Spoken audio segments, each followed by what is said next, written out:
जो भी कर्म किया है उसको जांचो कि इसमें कोई गंदा कर्म तो नहीं हुआ जो हम श्री जी के चरणों में समर्पित ना कर सकें।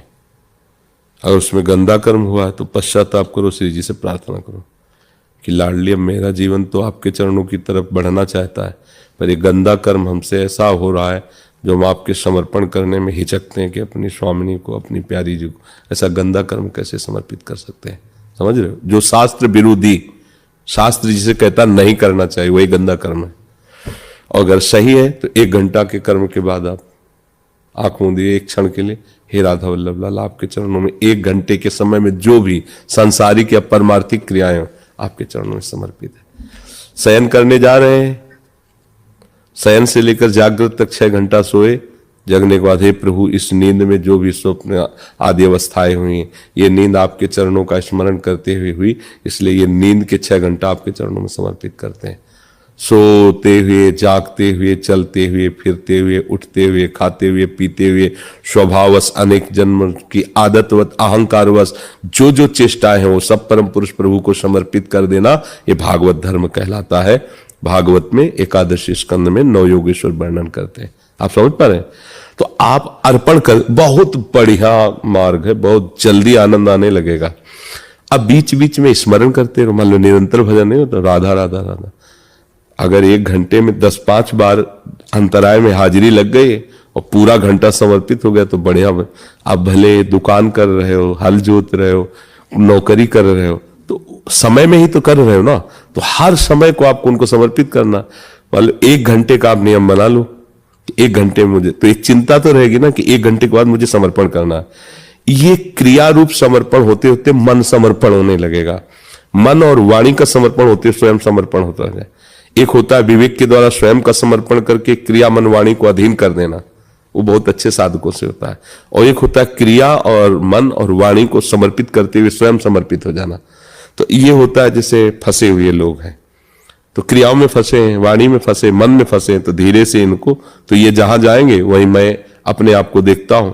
और एक होते हैं ऐसे उपासक जो विवेकवान होते हैं, वो अपने आप को समर्पित करते हैं तो पीछे उनके करण अपने आप समर्पित हो जाते हैं। अब अपने लोग करण में फंसे तो पहले करण की, ये थोड़ा पद्धति, मतलब जैसे प्रपंच में बहुत समय जाता है तो उनके लिए बहुत आवश्यक है ये। अपने को प्रिया प्रीतम का मानो और हर समय समर्पित करना, चाहे भजन ना हो, भले संसारिक काम किया हो, पर वो भी समर्पित कर दो। है तो सृष्टि भगवान की ना, तुम्हारी तो नहीं ना, तुम्हें तो ड्यूटी मिली है। मान लो परिवार में 8-10 लोग हैं, कमाना है उनकी से, तो ये सब ड्यूटी है तुम्हारी, उसे ड्यूटी मानो। घर परिवार संपत्ति सब प्रभु की है, मुझे तो नौकरी मिली है, और हर घंटे की हाजिरी लगाते जाओ प्रभु के चरणों में। फिर एक दिन आएगा ये सब नहीं करना पड़ेगा, थोक में जमा होने लगेगा। क्या यार, अब क्या अलग अलग जमा करना, मैं ही हो गया हूं प्रभु का, अब तो क्या सब कुछ प्रभु का, अब क्या समर्पित कर।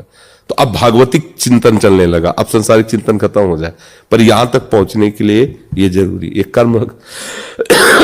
कर्म समर्पण ही हमें कर्म योग बना देगा।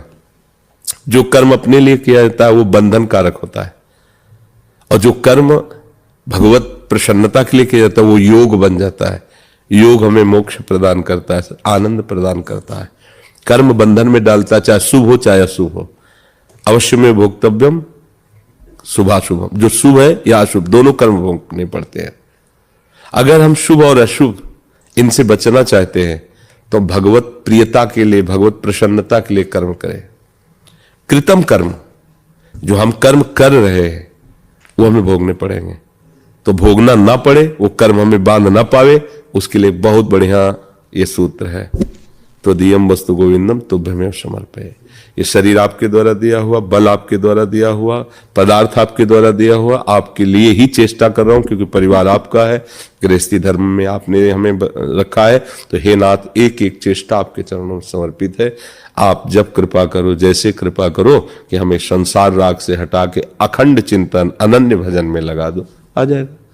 पर ये लंबे समय तक, ये नहीं कि महीना 2 महीना। अभी इन्होंने बताया कि एक माई कह रही थी कि महाराज जी कह रहे थे राधा राधा जपो तो खूब सब व्यवस्था हो जाएगी, धन संपत्ति आ जाएगी। तो हमारे पास तो आई नहीं। तो उन्होंने पूछा कितने दिन से जप रहे? बोले लगभग 2 महीना से।